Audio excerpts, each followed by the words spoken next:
Ladies and gentlemen, welcome back to another very special, as always, episode of the Hyperconscious Podcast. If you're watching this, you can see that we have a different setup in the studio. If you're listening, you have no idea what I'm talking about. Today's guest is an educator. He's an entrepreneur. He has a clothing brand. He's a speaker. He's a speaking coach. There's probably like 500,000 other things. We are sitting down. I'm going to let you pronounce your last name so I don't pronounce it incorrectly. A.K. Ikwuakor. Like, it's like Ick and then Walker. Ikwuakor. Ikwuakor. How are you doing, my friend? I'm doing good. I'm excited to have a conversation on my life, I guess. That's what we're talking. Yes. That's the goal. That's what we're going to talk about. I feel good. I feel good. I'm just excited to, talk about entrepreneurship, talk about life, and trying to find, hopefully, some value for the listeners. Well, we will get there. So just another example of your network paying off. Anthony Trucks reached out to us and said, I have a good friend in the Boston area. You guys should chat with him. AK came and supported us at our event, Top Notch Live. And Great upon event. meeting him, thank you. Upon meeting him, and you came out to dinner with us as well. And upon meeting him, it was like, okay, this dude is super legit. Very, very nice person. That was the first takeaway I had. That's nice. And incredible style as well. That was the second thing I noticed. Right. So now we're here in the studio, and we're going to talk about all the good things. First Fantastic. question? You got Sounds it? good. Oh, yeah. Let's roll. All right. So we like to start with your story. So the goal of the show is to pull back the curtain on what it really took, especially when it comes to some of the painful moments, the turning points, the inflection points. Yeah. So take us through who is AK and how did you become the confident coach and mentor that you are today? I always find this question extremely challenging. And the reason I say that is because who I am today is always changing, right?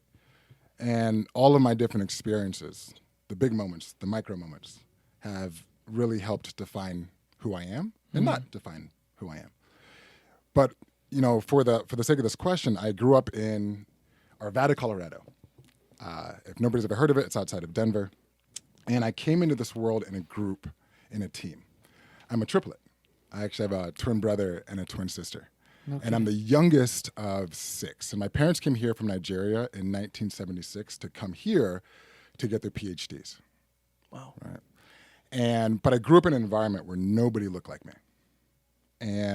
But in my household, it was very, very Nigerian. Like the food, the customs, all that. Right. But outside was very, very different. Right. And so for me, it was this thing where I always had to play in these multiple different worlds and be able to adjust or be able to adapt. Because where I lived, when I walked outside, people saw me as, oh, well, that's that, we're only black family on the street. Right. Oops, sorry. The only black family on the street. Right. But in the household, it was very much Nigerian. But for me, I didn't know any different. So I always had to just navigate between these different worlds because people always had this expectation of me. And when I was growing up, I wasn't good in school. I was horrible at school. And later on, I figured I was like dyslexic, have ADHD. But we're in a school system where when I was trying to adjust and navigate, it was hard because my learning style was so much different. Right? I'm a kinesthetic learner. I'm a visual learner. Right. But in the school, it was sit down, memorize. Like today, I still can't memorize. I still can't do that. Now, why this is all important is because when I was growing up, everybody was telling me who and what to be. Right. And they said, well, you're not good in school. So they put these labels on me. Right. And they said I wasn't going to amount to much in life. And because of that, it's always caused me to do so many different things because I enjoy it. I was a kid that was an actor in school, but also played football. Right? I was playing I just don't get this kid. I don't really understand him. Until years later, and then we're going to talk about a lot of those, probably those stuff in between, you never realize how everything connects until you look backwards. Right. Some people say, oh, you're a public speaker. Like, how did you get into that?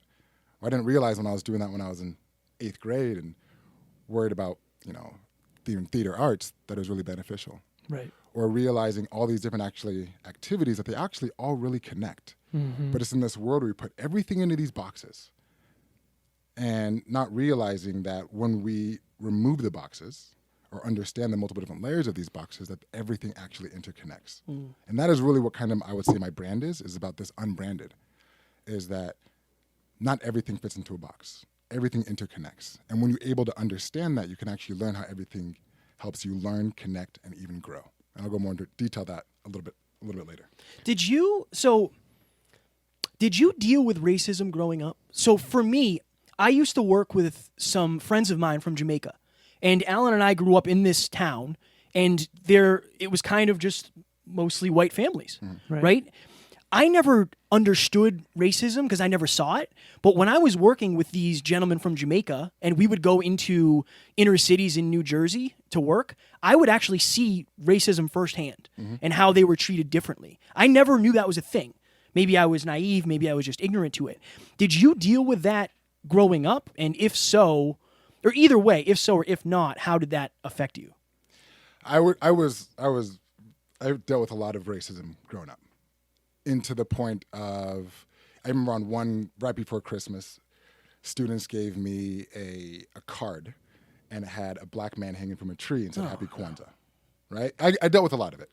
Now, the funny thing about all of that is I would say it was actually a positive effect on my life in a way, because it made me feel that if someone's going to look at me that way, right, put me into this box or see that I'm only just this, if I do the same thing as somebody else, I'm just continuing that process. Right. So actually, because I went through with that is what actually allowed me to not hold such a grudge and see people through the multiple different layers in which they were, right? Yes, racism happens. It does.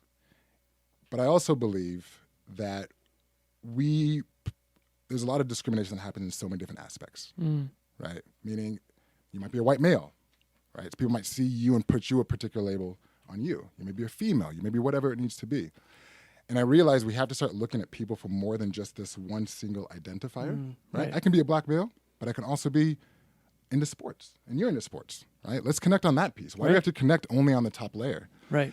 But it also taught me a lot about empathy, right? I can now see other individuals and say, okay, let me be an advocate for that person, because when I was growing up, I didn't have that many advocates. And so it's now caused me to be the interjectory when a situation happens, because I know not everybody's comfortable to step in when they see something of injustice. When you were growing up, who did you look up to? Did you have any? I know Alan and I talk about role models and people that, idols that we look up to on TV. If you didn't have, did you have people around you in your everyday life? And who did you look up to maybe on TV as actors or athletes? Or I can imagine for you, if you felt alone a lot of the time, it probably helped having people that you felt connected to, or say like, I'm going to end up where that person is. That's where I'm going. Well, yeah, I would say I was a triplet, so I had a big family. Right. But when I walked outside, I was in middle school, I was a bad kid. I was bad. So me being an educator and working in global education, nobody would expect it. So, but what ended up happening was I remember my two friends that I grew up with in middle school, like where they are right now, they're in jail for prison. And I remember one day where all three were walking, and we were walking by the football field. And one of the coaches said, hey, come over here. I decided to take a left and go onto the field, while my other two friends kept on walking. And it really actually ended up being coaches that ended up believing in me. They were the first ones that said, hey, we know that you can do more. And then what they did was they held me accountable to it. Right. Right? If I said I was going to show up at a certain time, I need to show up at that time, right? But they also said, hey, we see a lot of talent there. And so it was those individuals that actually helped me was through sports and through coaches. And I'll be honest, they're the ones that kind of, I would say, saved my life in a lot of ways. And do you try to be that? You said you work in global education. Can you go in a little bit to what you do in the world? Yeah. What's your thing? Okay, so what is my thing? What's your story, Mother What's Goose? my story? Yeah. So I met Anthony Trucks. I played college sports. I was an All-American athlete at the University of Oregon. And after, I decided to try to play football. And I ended up tearing my ACL. I hated sports. And I said, I'm never going to play sports again. It was so bad, I didn't even want to get my ACL reconstructed. I hated sports that much. And what ended up coming from there was I went to Rarotonga and with my girlfriend at the time. And at that moment, I was like 40 pounds, like overweight, not in shape. And somebody said, while I was there, it's like, have you ever thought about training for the Olympics? Right? I was a good track and field athlete. I was like, I'm not exactly have the build of an elite level athlete. Right. But that conversation really stuck with me. And so after that point, I actually left and I sold everything that I had and I started actually training for the Olympics. And so You did track and field, then football. I did track and field, football, then I went back to track and field. So what did you do in track and field? I was a 400 hurdler. Oh, okay. I was a 400 hurdler. Oh, yeah, wow. And then a sprinter.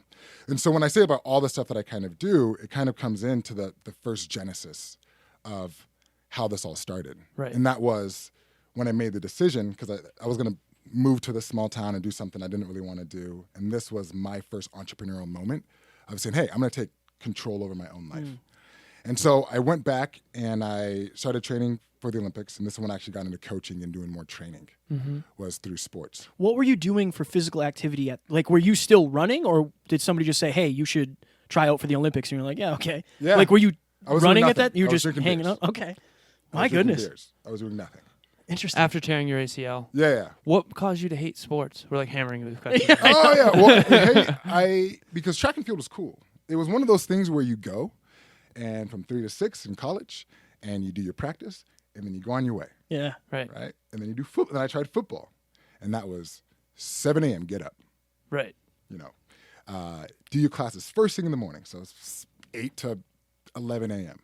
And then you have meetings, and then you have training table, and then you have more meetings, and then you have practice, and then you have to then get ready, and then you had to do like these. I was injured all the time. I was just doing enough just to get to practice to feel comfortable. And then it was just an ongoing schedule. I didn't mind the schedule, but it was, once you have a lot of success in one area, I was a 4-time All-American, ranked top 10 in the world. And then 3 months later, I'm doing football. And they're like, why did you do that for? Like, why do you go insult my mama, right? Right, yeah. Because I made a mistake. But it just made a change, and I felt more like just a number. Interesting. Right? Okay. And I felt like a number. Interesting. And it is one of those things, the better you are at sports, in some ways and more, that I was babied through the system. Right? I got to pick my classes first. In some ways, I was above the law, literally. Right. And so it didn't really prepare me for the real world. So when I was looking to get when I was done with school, we were so arrogant. So arrogant. I was like, you know what? I was in the newspapers. Everyone's going to hire me. Like, I didn't even apply until until I finished graduation.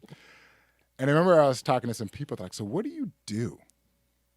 And I said, yeah, I'm a track and field athlete, All-American. Like, we get that. Right. We get that. We get that. I was like, okay. It's like, so what do you do? I'm like, what do you mean? Yeah, right. I run fast. I run fast. And so I got the best job that somebody that can lift weights and And run do, fast. Good and run fast is I was a mover. I was doing like moving furniture. Wow. Right. Identity. And Identity. things. Oh, right. heck yeah, it was Right. identity. My whole identity was sports. Right. That was it. And it took a while for me to get out of that. So when I got injured, it was like, I'm injured. I'm just a number. I can't find an opportunity. Like, why did I do this for the last 20 years of my life? Right? Like, why? Like, what was the point of that? And so when I went back into it, and when somebody says training for the Olympics, I realized, no, this is still a dream that I want to have, and that you only have one opportunity. And so I sold everything that I had, and I literally was training 6 hours a day. 3 hours was rehab recovery. The other 3 hours were getting back in shape. My goodness. Yeah. We interviewed Tyree Washington. Oh yeah, 400. Yeah. Yeah, so that's very interesting that we didn't. I We love how had you know one. him, Yeah, it's crazy. It's crazy. It's a small world. So you seem very confident. You seem very capable. Have you always had the level of confidence that you portray now? Like somebody coming up to you and saying you should train for the Olympics, and then you selling all your stuff and going all in, that takes a certain level of courage. Right. Have you always found yourself on the more confident side as opposed to, somebody who might be low on confidence? Confidence is a state of mind. Oh, I like this. And you can decide to be confident. You cannot decide to be confident. Right? There's tools and tactics you can use to make yourself seem very confident. But it's I go through impostor syndrome. And I think everybody's expecting when it's coming to success that they always have to be a certain way, that everything is always going to be easy or something you're always confident. Like sometimes I'm nervous as hell. But I still walk into the room and I said, I got to sell it. I got this opportunity, you know? And I believe that in some ways where I think like confidence is really important, it is in the world, like everybody's telling us who and what to be, that the hardest person to be sometimes is ourselves. Right. Right.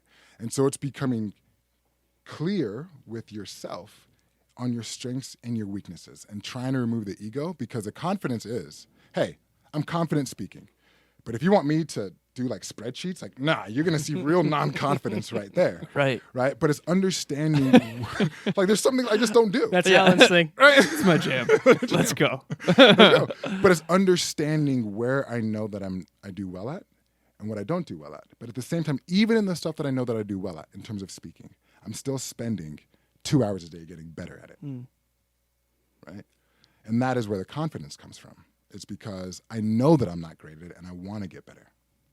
Can you give us an example of, just for the listeners who might not know what imposter syndrome is, can you give us an example of a time where you were doing something you said like, oh, I don't belong here or I'm faking it? Like, do you have like a concrete example or is that I just... have one that I'm going through with right now currently. All right. Can we go into it? And we're talking about some manifestation too. I love it. Okay. Yeah. So 2 months ago, I was in a deep sleep and woke up and I had this thing. I was like, I want to be the best facilitator, speaker in the world, right?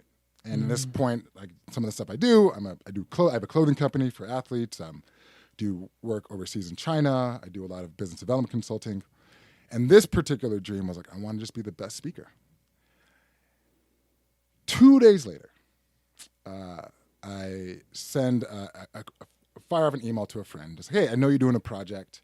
The company's called The Human Side. They'd work on human development, leadership development. And she's like, I have this project that we got. And I can't say who the project is with for certain reasons, but it's a very, very large company. And they are creating this internal university to help upskill and train their talent to make sure that they're the best in the world. And they need to bring in the top facilitators in the world to help teach it, right? To help create this online, this internal university. So it came to be, I put this thing in the atmosphere. And then what ended up coming was I started to help with this company called The Human Side to help them, with this new client. And then a couple of days later, they said, hey, we're actually doing this thing. We're actually bringing the top facilitators together to actually help, with this training. Right. So it came to be, I wanted to be the best. And then I'm coming in where they're actually now bringing in the best facilitators all around the world to help instruct this. And then I just got the task a couple of days ago. Like, we also want you to train and onboard them. The best facilitators. Right. So imagine if 2 months ago I was thinking that I wanted to be the best. And then literally a month later, I'm in the process of actually working alongside them. And then now I have to train and onboard the best. Right. And even on the video, there was this video that we had to do. It was like, oh, the best. I was an introductory video. And it's like, welcome to this academy to become the best facilitators in the world. Right. So the question is, where's the imposter syndrome? The imposter syndrome is, I'm bringing on people that have been in the industry for 40 years doing this work. Really? Yeah. And with one of the biggest companies in the world. Right. And I'm just sitting there like, That's awesome. Right? So the imposter syndrome, but what happens, the reason why it's somewhat crazy was because I'd be sitting in these, these meetings and it's like, oh, well, give me your perspective. They'd ask me a perspective. And I'd give it to them like, yeah, we love it. And I'm like, huh? Yeah. Right?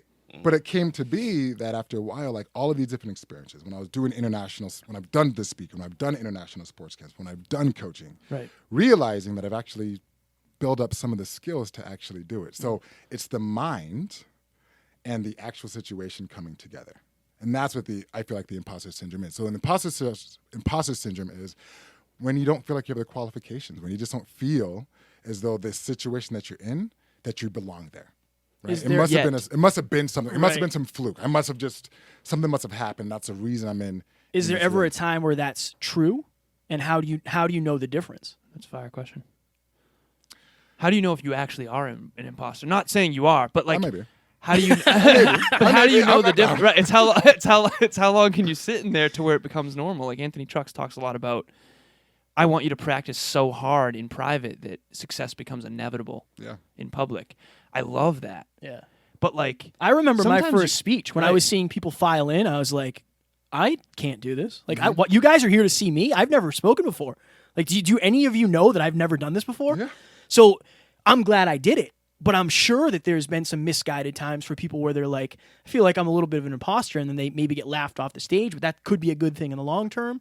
So do you think that, what is the line of demarcation versus I should try this and figure it out versus like this isn't me at all? It's up to you.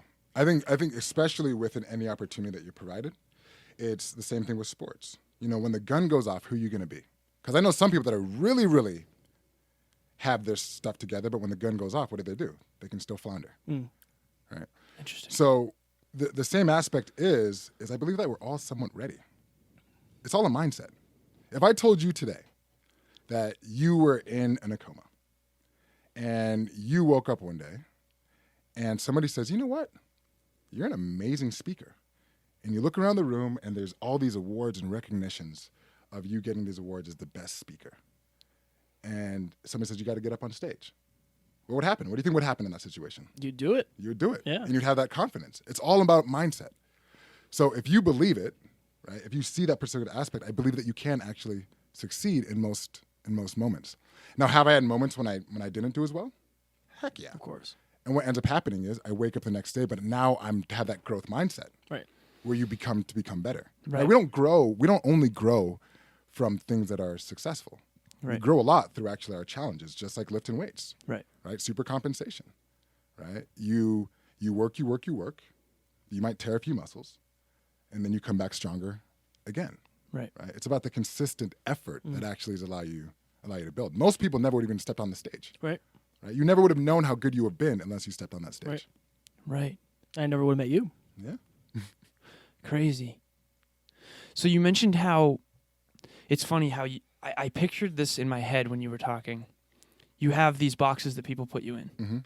I pictured when you finally step into your own greatness, you take all of those boxes, lift them up, and you have like your masterpiece of all that stuff connecting all at once. It's almost like imagine cookie dough on a table, and there's all these Cookies. right. There's all these boxes that have been placed on you. And then when you lift them up, you have like this masterpiece. What are some dots that have connected for you? Like this huge opportunity with this big company of you, and when you say facilitator, you mean facilitate growth in others? Or coaching, facilitate conversations, dialogue, speaking. So it's like, how do you, because it's literally similar to coaching, I would say. Okay. And I'm going to give you an example of this. Because these boxes, because we put ourselves in these boxes, we don't actually see how everything connects. So Right. if I were to say facilitator, like what are the skills to be the best facilitator? You need to be a good speaker. You need to be able to work and adapt in real time. You need to be able to empower the room. So it's not only about you going up on stage and giving the content. How do you bring out the expertise within the room as a shared learning experience? Right. But I also think when I was a coach, what was I also doing? Oh, there's these athletes in track and field. Like I have to be able to monitor at that practice, okay, this person's doing this person's doing that. Like how do we all work that together? How do I communicate a message? But because we put it into boxes, nobody would understand that facilitation and coaching are relatively the same thing. Right. Right? So if I say, someone that's probably the best salesman in the world, who could probably also be the best negotiator. If you deconstruct, right? That's what I talk about with unbranding is when you deconstruct things into its individual layers, you'll understand the whole much better. Right. Which is what I just did a horrible job of explaining. No, you did a good job. The cookie dough. But it kind of is that we have so many different aspects that make us who we are. Right. And I do this activity all around the world. I have people list out all the different layers that make them who they are. So for me, I'm a father, I'm an athlete, I'm an entrepreneur, I have certain values that I live by. Right. And what I'll have them do is list them all out and then actually go in reverse order and cross them off until they get to the number one. Interesting. Right? What's your number What's one? your number one? Yeah. This is funny. My number one is freedom. Right? But it changes though. So it's been freedom. One time I have a daughter, she's 7 years old. It's been her. Another one is getting out of my own head. Now, when most people think about this in terms of success, and this goes a lot into success, because we live in a world where we define success usually based on what we do between the hours of 9 to 5. Right. But if you were to look and identify all the different layers that make people who they are, everybody's list is different. Like, do you think your list of what makes you would be the same? No way. Be completely different. I talk about this all the time. My least favorite part about the personal development industry, and I love the industry, is that everyone's saying their one version of it, and there's no one-size-fits-all approach to personal development. It has to be customized based on the individual and the individual's goal. Well, again, you can't deconstruct a finish line that you don't know of from a unique individual with different core values. And the other problem is we know a lot of people who have unconscious competencies. Like, Right. you might be really funny naturally, and then you would say, like, if I asked you advice, how do you get ahead in business? You just got to be funny, man. That doesn't work. That's not how I operate. Exactly. Right? So I think a lot of people are giving advice that worked for them, like, just make sure you're posting on Instagram 8 times a day. All right, Gary V, like, that works for you, but does it work for everybody? Yeah. Right? Well, and even with the Gary V, it is. And I love Gary V, by the way. I know exactly what you're talking about. Right. With the Gary V, and it's the reason why it's important is because it's not only about the end goal, because everybody's end goal is also different about what their values are. So if I know that my number one, when I go down the list, and most people have never actually done this and actually understand it's a really fire exercise, really important. If I'm talking about my success in life, and I realize, and I'll tell you this, most people's like work isn't even the top 20 when they break it down. It's crazy. Never seen somebody put work in their top. And it's usually might be family members, mindsets. So I'm scheduling my day, and I'm identifying success, and I put work number 1, then it's already messing it up, because what's ended up happening is my metrics of what's going to bring me happiness and what's the most important should be how I'm scheduling my day. Right, So because where you spend your time. I spend my time. Right. Right? So somebody can say, Steve Jobs is extremely successful. They could. But at the same time, if they talk about maybe personal side, Right. family-wise, may not have been as much. Right. But at the same time, we don't know what his List was. Yeah. Right. We're putting our list on somebody else. So Yeah. most people are finding difficulty finding success and happiness because their goal is on somebody else. Right. It needs to be a personal thing that they go through. It's like, oh my goodness, I didn't realize that freedom and travel was important to me. I haven't been on a vacation in 6 years. Right? Right? That's lifestyle design in a nutshell. What you just described. One of the things I'm most passionate about is like where you spend your time, where you spend your money, and where you spend your attention, your energy needs to be congruent with what you value most and what the outcomes are. And those are connected, which is fascinating. Let's say family is your number one core value, but yet you want to be a billionaire. There might be a slight conflict there. Yeah. Maybe. Is there a way to integrate them? Yes, but you have to be aware of both of them and the desire to integrate them for that to even happen. Right? And so why do you think more people aren't designing their life around their core values and making sure their goals are congruent with that? I'm gonna ask you a question. When you go around a room and you ask people like, how are you doing today? What do they say? Pretty good. Good. Pretty good. How you doing? Great. Remarkable. So I'm gonna ask you a question. So, Alan, why is Kevin good? Why is Kevin good? Yeah, why do you say he's good? I'd say he has a very giving heart. Don't look at me like that. Why is he good? Like in this moment, why is he good in this moment in time? Oh, you mean like why does he say I'm pretty good? No. Right now, he said he's good. He said he's feeling pretty good. So why is he feeling pretty good right now? Oh, I mean, I don't want to speak for him, but I would say things are going pretty well overall based on what he values. I think he's got a great relationship. I think our business is growing. It's got its challenges, which we'll talk about after the show. No, I'm kidding. But like overall, everything, I think he's making a lot of progress towards what he values most, truly, especially lately. Yeah. Pretty impressed. Usually I say living the dream. So if you asked me on the street, I would say living the dream. Yeah. Right. And people say like, oh, somebody's dream. Yeah. It's just a whole thing. And then I walk away. Well, It's interesting because people get taken aback because they can tell he's serious. And I am. I Right. am like, I got on a When we travel podcast, and they're stuff? like, so why do you keep working? I was like, what do you mean? They're like, well, if you're living the dream, why do you keep working? Because if you stop working, you wake up from the dream. Like you have to keep working. You know? or the dream that you're doing what you love. Yeah. Right. Yeah. And when I look at that, it is like to the answer about even to the good aspect is when most people say good, they're not getting clear Like break it down. Like, okay, so why are you good? So sometimes we feel like we're having a conversation, but we're not actually saying anything. Right? So even if somebody were to say, I want to be a billionaire, okay, why? Right. And then they say, cool. And then what do they do is, what do you say again? Why? Yeah. Right? Okay, cool. And how would that do for you? Why? And then you're going to able to get down to the core value about what they actually want. It may be, I want to be a billionaire because I grew up with not a lot of money. Exactly. And The 7 whys. the 7 whys. And they realize, I just don't ever want to have my family be in a situation where they ever have to worry about anything again. So their why is they want to be a billionaire, but in reality, it's still family. But the way in which they want to do that is in a different way. So when you deconstruct it, it may not be a conflict. What they're really saying is, I just want my family or anybody in my lineage to ever worry about money again. And that might be their driving factor. Somebody else might say, I want to be a billionaire. Like, why? Because nobody ever sees me. I feel like I'm forgotten. If I become a billionaire, then everybody in the world is going to know who I am. Same goal, but when you deconstruct it, it gives you so much more information. Right.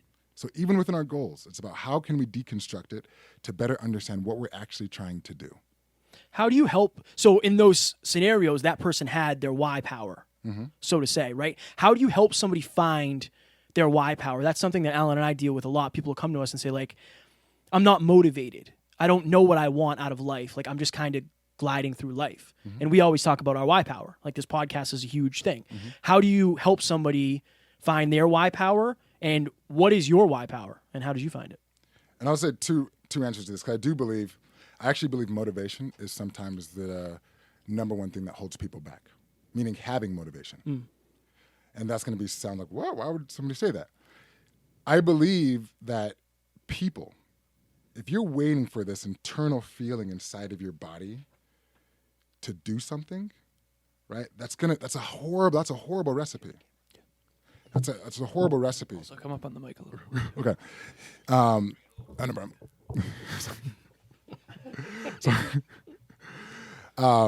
Is that if people are waiting for this thing internally, like this internal feeling inside of themselves, before they take action, then I always find that to be an issue, right? Because, for example, when I needed to wake up this morning and brush my teeth, I didn't need to have any type of motivation, right? It's just, I just do it. And so it's like creating the habits to actually get out of your own head to just realize that the shorter you can make the thought versus the action, right? So you already know this. The longer you have the thought process to do something, what happens? Excuses. Yeah. Right? So why do you have to wait for this feeling? No. You just get up. Right? And that's why I think accountability. That's why I feel like even having a why is important, but it just needs to be like, who cares? I just gotta get up and do it. Is the most important thing that we need to get in our head, and we don't have to wait for this feeling inside of our body. How do you create that necessity? Like, say somebody they work 9 to 5. They should go to the gym before work, right? They should get up at 5, go to the gym from 6 to 7:30, take a shower and go to work. But every morning they wake up and they see that alarm, they say, tomorrow. How can they turn those should do's into have dones? Like, that's one of my things. When you turn your should do's and have dones, your whole life is different. Should bees don't produce no honey. But say, like, for you, you're an entrepreneur. Like, if you didn't wake up and brush your teeth today, you're not here. You're not able to spread your message, right? You're not able to make 2 new friends. You have a lot of necessity around it. There is a cost to you not doing it. Somebody who, I'd like to get in better shape, it'd be cool. Versus like you're trying to change the world. You're trying to change your family's life. So with somebody that doesn't have that level of necessity, like, what can push them forward? Well, I would say, even though I have, achieved a lot, I've been able to travel around the world, over 30 plus countries, works with some amazing individuals around the world. I would say that I only take action probably 20% of the time. Interesting. Yeah. Like, we all have our own individual demons that we're going through. And I would say, for me, most people probably take action 1% of the time. Right? Interesting. Most people only take in terms action. of their thoughts? Yeah, thoughts and actions. Right. I would say that most people only take action 1% of the time. But for me, I think for a lot of successful people, their percentage is much higher. Right. Meaning, so for my goal isn't to be like, I now to go from 0 to 100. It is just like, I have so many things that I know I need to be doing. And I just say, cool, 1 out of 5. I got to work through this. And I end up doing it and end up building up on each other. But what I actually realize is I also understand that I'm human. And so what most people do when they're motivated, they do the activity. So if I need to work out, what I'm going to do is like, I'm going to work out and do 100 push-ups. When instead what they should be doing is they should be doing the action that's going to help maintain it when motivation is gone. So when you're motivated, don't work out. When you're motivated, call your friend and say, cool, we're going to just sign up for this gym membership for the next 30 days. Right? So when you wake up the next morning and something called life steps in the way and you're not motivated, you at least now have systems that are going to keep you consistent. And the system is pain if you don't. If you have a marathon in 3 months and you don't feel like doing cardio, too bad. The pain of you showing up to that event. And this is the thing that people don't leverage enough, in my opinion. Like, we're doing a triathlon. You're going to do it with us. Yeah. All right. I'll Which watch. Anthony, if you're listening, Yeah. Come on. I wish you would come and do it with us. He said no. He's like, we don't do that anymore. Same. But the pain of us not doing cardio is greater than someone who's not doing a triathlon. Why don't more people create that end state? Like, again, if you're going to do a marathon in 3 months, you have to train every day. Otherwise, there's pain at the end, which forces you to stay accountable today. That's also, I mean, I have fitness clients. Like, I have them send me their stats every morning. If they don't work out, I know about it. Right. And they know I know, and they know the next call I'm going to say, WTF, right? So why don't more people create that pain in advance and set up systems for success? Well, I'm going to say this. We'll talk about New Year's resolutions. Right. Like we're talking about January 15th. Only 8% of people are still doing their New Year's resolutions after January 15th. Let's go an even bigger step. Only 3% of people write down their goals. Only Why? 3%. Why? I thought about that this morning. I'm like, you call it the magic wand. It's a piece of pen. It's a pen and a piece of paper. It's a piece of pen. Can't even talk. Yeah, it's a piece Professional of pen. speaker. Right. Why don't more people write down what they want? I've gone through old notebooks. Like, I've achieved a lot of the stuff. I remember changing my vision board and going, did that, don't care about that anymore. Yeah. Right? And it's like, all it took was writing it down. Why don't more people write down their goals? Why don't they even have goals, man? Well, I'll say this. I mean, when you even think about writing them down, there's 3% that write down their goals, and there's only 1% of people that write them down and actually continually check on them. Right? So the reason why people don't do it is, one, they just don't. I mean, it's simple. It's like we know we should be doing things, and they just don't. And why they don't do it can be so many different factors, but it's usually sometimes the immediate gratification, but it's the discipline aspect. It really is a discipline. Right. And so when you think about it, the importance of writing the goals down, and they have to understand the bigger why this is important. If I told you right now that in your phone, right, do you schedule meetings in your phone? Yeah. Oh, yeah. Okay. What would happen if all of a sudden your phone got wiped out and you didn't know about what meetings would happen? Like, how would you navigate? How would you navigate those meetings? That's a great question. I would close my eyes and go to sleep, probably. No, I'd check my emails. I would still have my own individual system I would check in with. So I have 17 critical numbers that I check in with to make sure that I'm doing them consistently. I would just go back to my system. I also have a daily dozen tasks that I do every day, or try to do every day. So I would go back to my system. Sorry. Right. I didn't mean No, to- you're good. But do you think you'd potentially miss any of your meetings? Oh, yeah, for sure. Right? Right. And so it's kind of the same thing. We have 2 million bits of information that we're processing at any moment in time.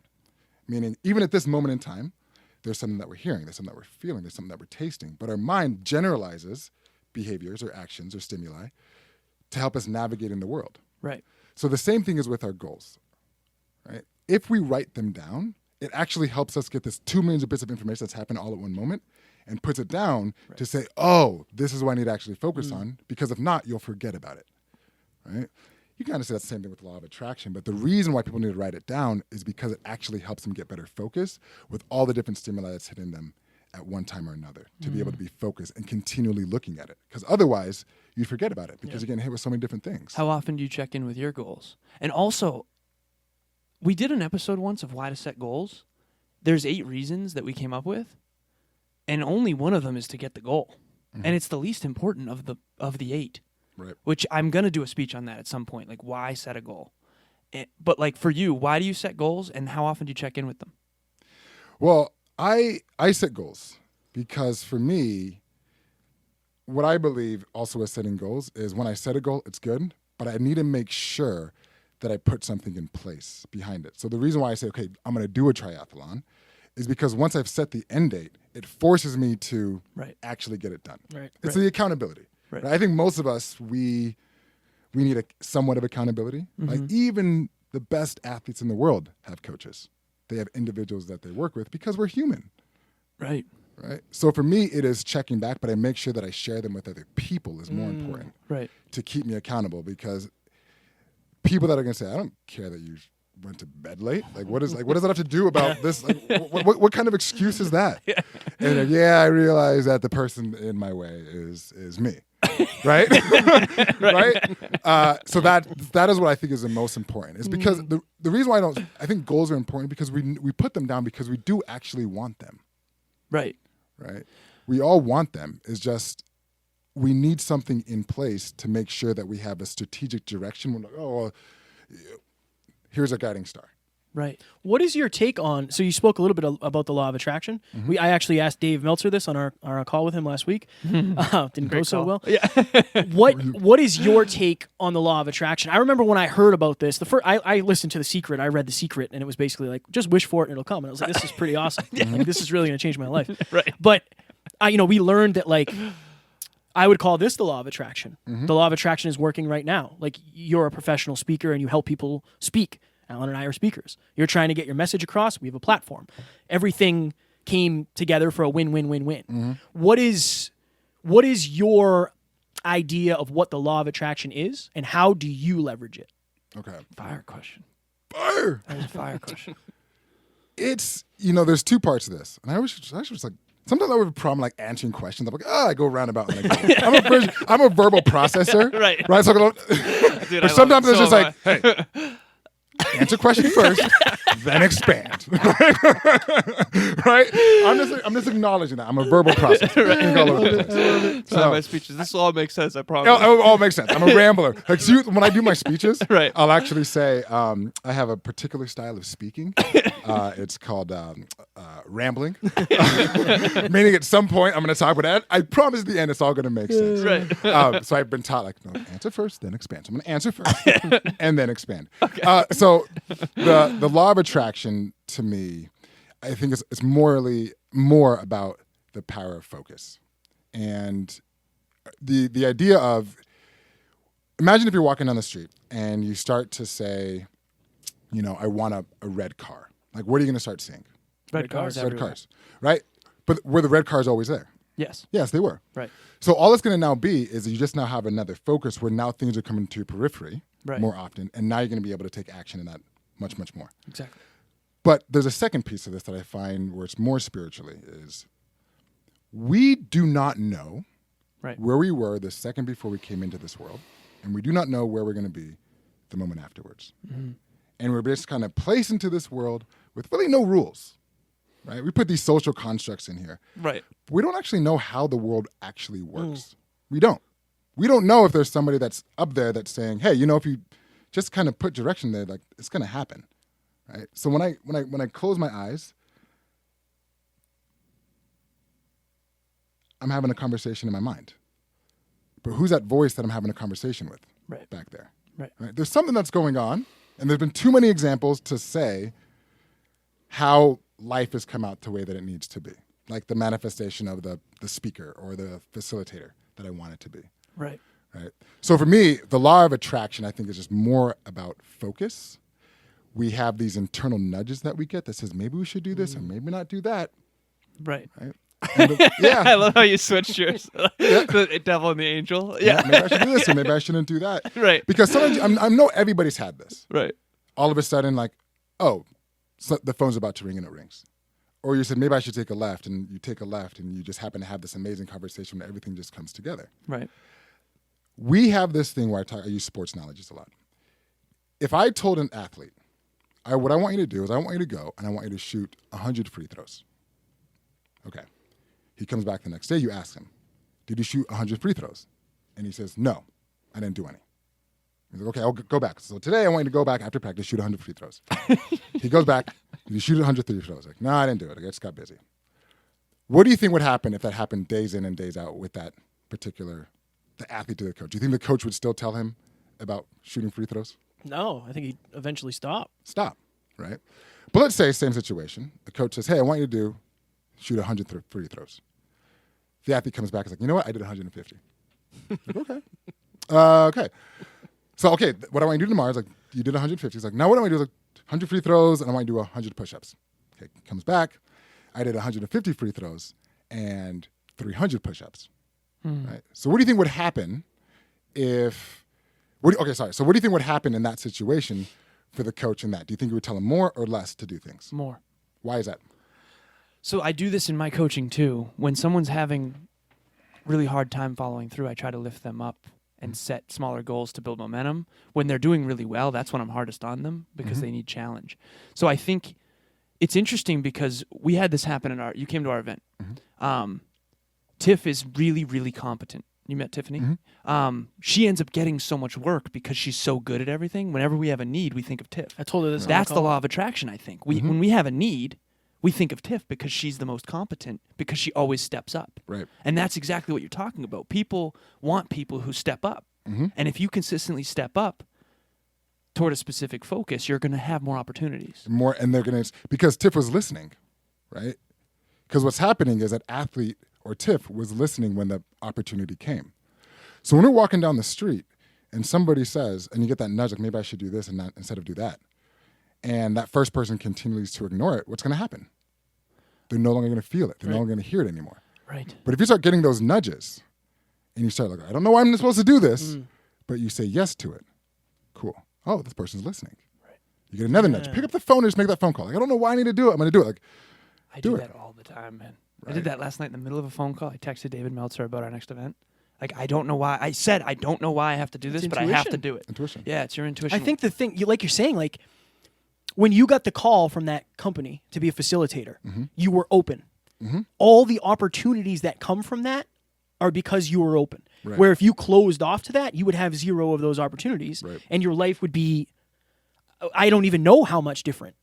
Like one decision, if you're open, can and will change your entire life. Right. And you never know where that opportunity may come. Right. People's like, I don't get any, nobody ever reaches out. I don't get any of these opportunities. Like, you get them every single day. You just ignore them. They've ignored them so much, they've atrophied. So now you feel like you are the only one that's in control of your life.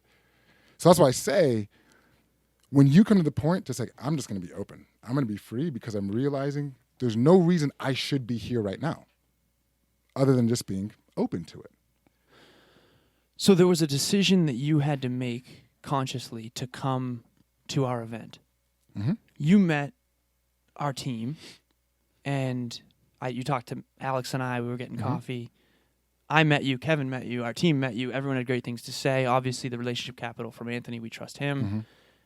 Now you're here today. So that was decisions consciously made by you. How did you know to say yes to me when I said Thursday or Friday, we need a guest, we'd love to have you on the show? The reason we'd love to have you on the show is because of all the factors I just mentioned, but you still had to be open to coming here and making that happen. How did you know that was like a thing you should do versus don't do that? It wasn't. It's these decisions, there's all of these micro moments that are happening. And it's about, am I going to say yes or no? The first one is when it first came in, I was actually from Omama. Oh. Right? I know Omama too. I knew both. it was just weird because Anthony mentioned then Omama, and it was all at the same time. It was just weird. There's a lot of different things that happened. But what first happened was, hey, there's this event. I was busy at that time. It didn't even cross my mind when I first heard about it because I was going through so many different things. And then another nudge happened. I'm like, oh, let me just say yes, right? Because I was interested in it, right? So it was all of these small decisions that came up. Even today, I live an hour away, and I had this call. Some people are like, oh, you know what? Let me just postpone it, right? Some people can say that. But for me, it's like, no. It's always going to be saying those yes to these opportunities because for one, it's you guys are amazing individuals. Thank you. Amazing guys. Thank you. But I think for a lot of us, we're always expecting that for success to happen is one big thing, right? When it's literally just small daily actions of being consistent, being yourself, trusting the whatever intuition comes. And mine was saying yes. It's always just going to be saying yes to this opportunity. What do you think if you had to categorize one thing for you that has led to your, we'll just put success in quotations because obviously it's personal, what would it be? Like, what is the one thing that you think helped you the most with getting the success that you've gotten?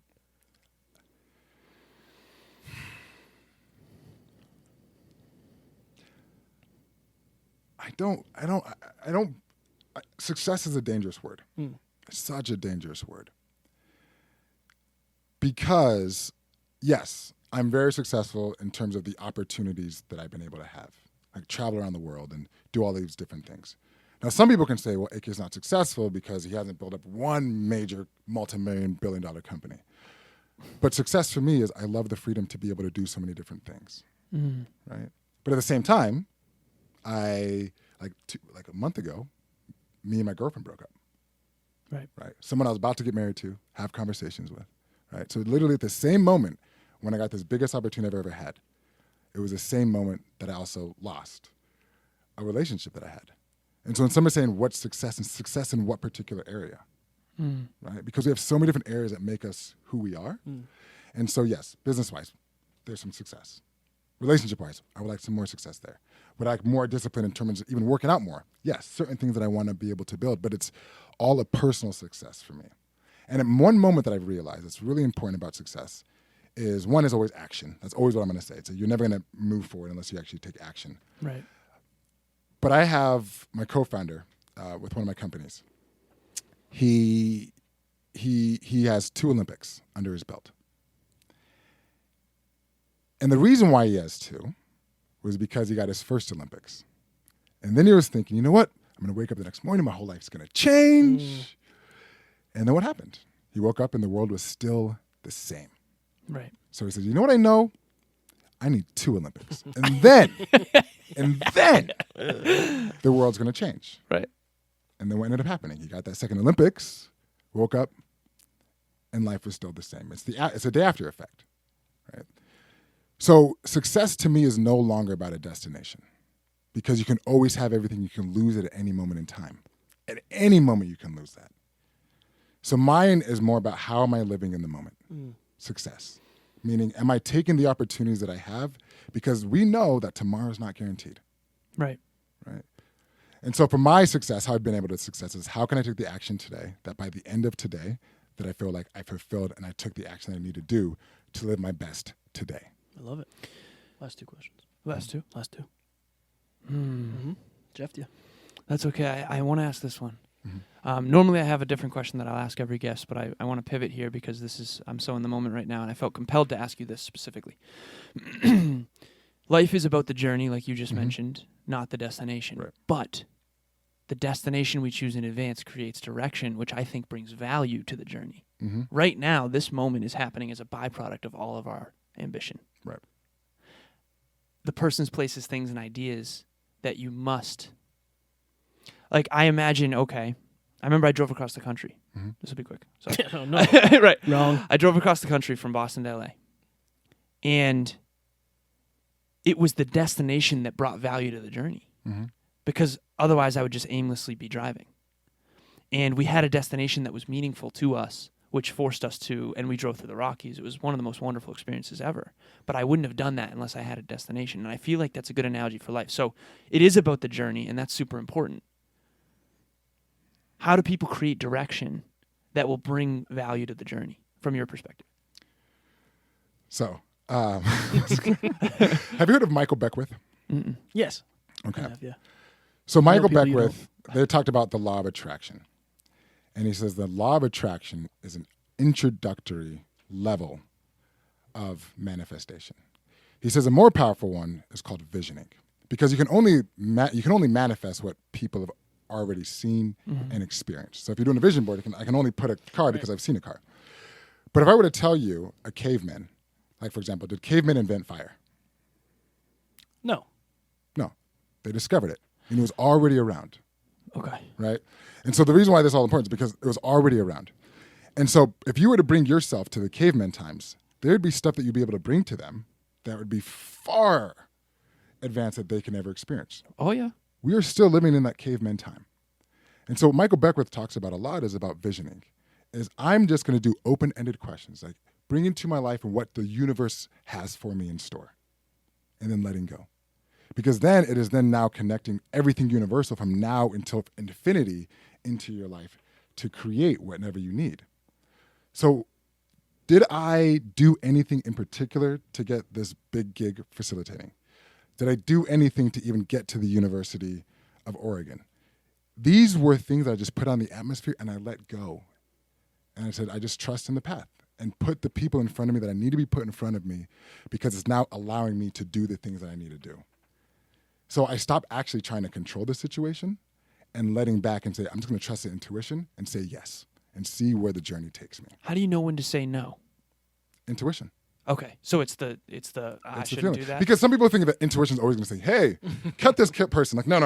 Sometimes you need the intuition not to do something. How do you practice? So we go to the gym, do bicep curls, your biceps get bigger. Mm-hmm. How do you grow your intuition? How do you strengthen your intuition? Fire. Meditation.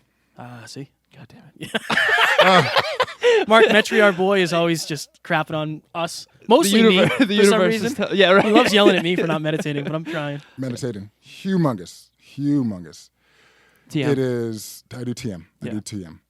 And the reason why I do TM, I thought I meditated before I did TM. And there's so many different strategies, but the reason why this one works best for me was when I first started, you're supposed to do meditation like twice a day, 20 minutes, twice a day for 20 minutes. Mm. And when I first started, I could only do it for like 17 minutes. Like, what is going on? Right. And when I was talking to my teacher, he was saying, so what do you think is going on? He's like, well, we have 24 hours in a day, and you can't take 20 minutes for yourself. So what is your energy spent on for those other 23 minutes and, bad at math, 23 hours and 40 minutes of the day going to? It's going to other places, right? So the same thing is if I'm by my bed and I have my phone next to it and I wake up and I look at that phone, where's my energy going to? Phone. Everybody else's issues, everybody else's problems. Mm. So for me to take 20 minutes to myself, it actually gives me clarity to say, okay, intuition here, this is what you need to do. And then somehow things just magically come together. What do you meditate on? I'm sorry, I know we have to go. You we want to me? let him plug. I apologize. You jeffing me over here? I'm just so curious. No, it can run over a little bit. Okay. Yeah, it's not the end of the world. Oh, it's not like I have places to be or anything. It's no big deal. Right. You know what I mean? Well, my intuition's telling me. No, I think TM is transcendental. Transcendental meditation. What is the difference between that and me going on my Calm app and doing like a 10-second guided or 10-minute guided? Well, the reason why transcendental meditation I think is valuable is because you don't have any outside stimuli. It's actually you just being in your own thoughts. So some people are like, I'm meditating by doing a guided. I'm meditating by doing, like, listening to music. It's like, no, we are so uncomfortable with silence and being in our own self to actually communicate. So that is why I think it's important because it really shuts off the outside and allows you to be comfortable with yourself. So how do you, I guess, what is transcendental? I don't know much about it. I do I'll do earplugs. I'm down with that. But like, what is I don't want to say what is the goal because that. So it's not trying to remove. It's not trying to. This one is you're not trying to have the sense of mindfulness to remove thoughts. It actually helps you to just move through your thoughts. Okay. Yeah. Right. To transcend at a different level. Right. So most people try to clear your thoughts. No, don't clear it. Right. Guide yourself through it. But there's this mantra that you have that brings you in and out. What's the and mantra? Back into focus. You choose it. Say that. Oh, look at that. You will not find anything on transcendental meditation, and there's a purpose to it. It's because it's about self. So I have my purpose prayer that I say every off single day. Mm-hmm. I think that might be what I'm doing. I put earplugs on in the shower and the lights are off, and I say my purpose prayer in the shower minimum once a day if I shower, twice a day max. I think I'm doing that. Yeah. I think I'm meditating. From everything I'm hearing. So for me, I don't think I don't always do the mantra. I think the thing that I took away the most from all of that, from transcendental, was the sense of, oh my goodness, I've never actually been able to sit with myself for 20 minutes without distraction and noise. And when you have 2 million bits of information hitting us any moment in time, it's going to be hard to find clarity. Right? You're not going to know what direction to use. And Got it. Speaking of clarity, since we're getting towards the end of the episode, I get to ask my damn question now. So I want to make sure that you get time to plug everything, your clothing brand, what you're doing, tell people where they can follow you, where they can hire you, plug away anything and everything. Let it fly. All right. AK, let it All fly. right, so to end it, like I do a lot of different stuff. And the reason why I say I do a lot of different stuff is because it all actually does interconnect. And so people can find me on my website, AK Ikwuakor, or AK Unbranded. I do a lot of strategy consulting for individuals. I help them deconstruct whatever their whys are, can be personal, even company-wise, to actually understand the multiple levers that make them who they are strategically. I do coaching in terms of business development and just personal coaching. That's all they can find me on LinkedIn. I do have a clothing company where it's professional attire for athletes and working professionals. But at the end of the day, we believe that fashion of the future isn't wearing other people's brands, but rather your own. You can find that at elite.com, so ELETE, styles.com. But easiest way to find me is on LinkedIn, on AK Ikwuakor, and because I'm doing so many different projects, do stuff in China. People ask me how am I able to do all this stuff. It's actually they actually all interconnect. And if you're able to actually break yourself down, you realize that we're actually all doing the same thing, but it's these labels that we put around ourselves that actually stop us from learning, connecting, and growing. Fire. My This goodness. has been awesome. This was one of, again, Yeah. we've been having a lot of these like every time. It's like, this was one of my favorites. This is definitely one of my favorites. Fire. If you could leave the listeners with a 10-second blip of motivation or inspiration or anything, what would it be? 10 seconds. If it goes over 10 seconds, this whole place blows up. So. Okay. All right. I guess the biggest motivation, the biggest tip that I want people to understand, it is a self journey. We all get hit with a whole bunch of different stuff. And the question is at the end of the day, when you wake up the next morning, you can make two decisions. Either I'm going to quit or I'm going to keep on moving. And if you just do that 10% of the time saying, I'm just going to keep on moving, you're going to see a lot of success happening. 2 is get mentors, get support, have your world around you that is able to support you. Like for me, I'm lucky to not have people around me that says, hey, let's go beat up this old lady, right? Let's go shoplift. I have people around me that help inspire me to be better. Fire. This has been tremendous. Coach Thank AK. you so much We appreciate for coming you. on the show. We appreciate you. Ladies and gentlemen, follow this man. He is doing a giant part in changing the world, but also being a great human along the journey. We appreciate you very much. Anything in closing, Alan?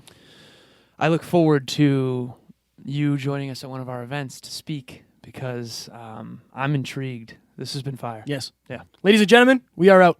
Talk soon. Thank you.